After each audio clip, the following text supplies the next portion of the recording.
My parents gave me up for adoption because they were still in high school when they had me. 24 years later, I found them. My mom had me when she was just 14, and I, 24M, was given up for adoption. Yeah, I know, crazy right? My parents told me about her growing up, and I still have the letter she wrote me, asking if they could give it to me when they deemed fit. It's crazy reading it sometimes and knowing it was a literal child who wrote it, saying she's sorry she couldn't be my mom but hopes I'm happy. She was open to having contact, but we moved for my dad's job when I was 11, and then it seemed impossible to find her. But luckily, I did. She's working at this small restaurant, and I keep going, but she doesn't know it's me. We talk sometimes, and she seems like a nice lady. Sometimes when she says something like, "Do you want a refill, honey?" or uses another term like that, I want to tell her, and let her know that I'm right here. I don't know why it makes me nervous. We talk sometimes, and she seems really genuine. If it's not super busy, she's more open to talking about random stuff. I literally drive 2 hours to come eat at this place just to see her. And it's like she knows me already because I'm there once or twice a week for the past 3 months, so she always says hi with a big smile. But man, if only she knew. Update 1. Well, I did it. I told her, and yeah, it was pretty heavy. My heart was beating super fast the entire time. I waited for her to finish her shift and until they were done closing up the restaurant. After she finished closing up, she saw me waiting in the parking lot. We waved and said hi to each other, but then I told her there was something serious that she needed to know. First, I apologized for keeping it from her for so long. She didn't react until I actually pulled out her letter. Then she started bawling from there, screaming and crying at the same time, and I didn't even have to finish the whole "I'm your son" speech. She just saw it and knew. It was crazy.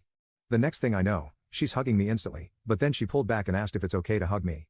Of course it is, and we're just there hugging and crying in the parking lot. It hit her hard. Her legs gave out for a second, so I had to actually hold her up while she's still hugging me for a minute. What really got to me was her saying, "Look how big you've got." Also, hearing her cry made me cry too. She went back to open the restaurant, and we sat in there for hours talking about so many things. We had coffee, ate a slice of their pie, and just talked about anything and everything that came to mind. She told me that the second time I came to the restaurant, she got a feeling that I felt really familiar, but for her, it was hard to believe it could be me. So that feeling she had was pushed way down. She told me that for years after I was adopted, she would see kids around my age and used to think they were me. Then she would start crying in public. It really messed with her mind and made her depressed, so she didn't want to do the same when she first started seeing me in the restaurant. She said I looked so much like my biological dad when he was younger. We talked about him too. They stayed in contact with each other, in case I ever reached out to one of them so it would be easier to contact the other. I didn't have any hope about finding my biological dad since he was never mentioned, so I'm glad they both planned for this future scenario.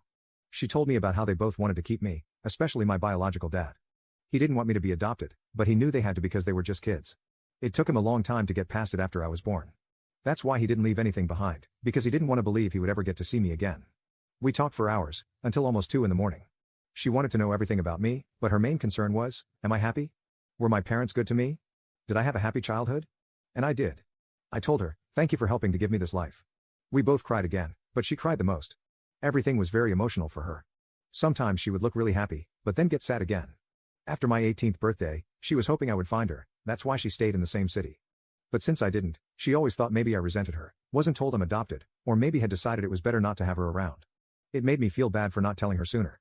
She told me it's not my fault, and I did the right thing by going at my own pace. Honestly, she's so sweet. The way she kept looking at me with the biggest smile made me emotional sometimes. It makes you think, how can someone who's been a total stranger your whole life look at you with so much love? It's wild. We learned so much about each other. She asked me if we could have dinner soon to keep talking, and if, at some point in the future, I'm interested, come over to her house so I can meet her husband. That all sounded really great. We exchanged numbers, and after I left, she sent a text telling me thank you for giving her this gift that she didn't know would ever come. My girlfriend came over, and she hugged me while I cried. I wasn't sad, these were happy tears. Everything went better than I expected. There was still emotionally heavy stuff, but I'm still glad that we got to open up to each other.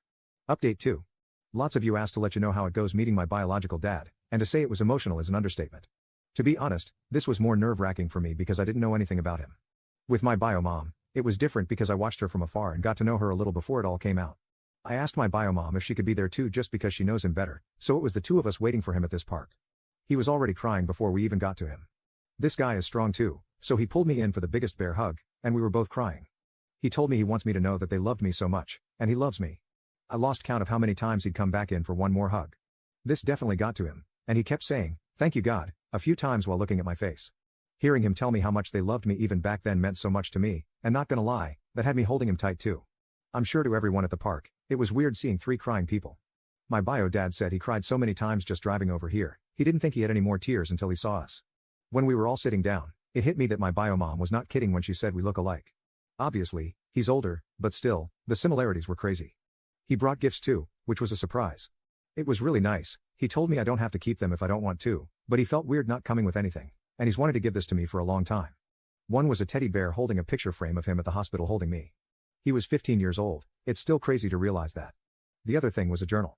The journal thing was stuff he said he started writing to me years after I was adopted.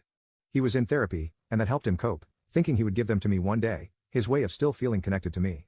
I haven't read everything yet, but some of the pages were his thoughts and as if he was talking directly to me. How he felt when they found out she was pregnant, then the adoption, everything going on in his mind when he first got to hold me as a baby. I didn't even know he was at the hospital too. It was not what I was expecting. It really got me. I read some more of what he wrote last night that really got me crying. I'm sad to think how much this affected them emotionally for years. Also, I think it's pretty sweet he wanted to write this for me. We talked about his own life, which was pretty hard, his struggles with home life and the feelings he had about giving me up. Then he wanted to know everything about me, basically with the same questions my bio mom had. I made sure they knew they made the right decision because my life was pretty great. He looked like he wanted to cry when he knew that because that's all they hoped for, and it was something he always wondered about for years. My bio mom left a bit after we were more comfortable so we could talk more in private once it didn't feel too awkward between us. From there he told me stories about how he met my bio mom. Sometimes he'd point out stuff he noticed about me that reminds him of her or me and him having similar likes. My bio dad was really open about sharing everything. Like he really was getting ready for this meeting. He hoped it would happen and prayed every day to see me again because he had so many things he wanted to tell me. Overall, a really good first meeting. I'm glad how it went. He's open to the idea of meeting my parents. After I told them about all this because they definitely want to meet my bio parents again if I'm comfortable with that, obviously if my bio parents are too. Let's see when that happens. I don't know how it's gonna feel for me. They've met each other before I was even born, but I never had them in the same place, so that'll be interesting. Me and my parents met up yesterday to have breakfast so I could tell them everything. My mom was so happy about how it went. She actually cried too when I was telling them about both their reactions. My dad was proud because he knew how hard it was in the months after finding my bio mom and not really wanting to make contact yet. I'm really happy to have their support because it's hard not to feel guilty about wanting to know more about my bio parents. They gave me a really good life, so for a while, it felt like maybe to them I was showing that it wasn't good enough for me and I'd rather have my bio parents. But they told me many times they want me to do this for myself, and they know how much I love them. And I really do. Finding them and meeting them was hard, but it was so worth it to me. And seeing their reactions made it feel even more worth it. I still can't believe it sometimes.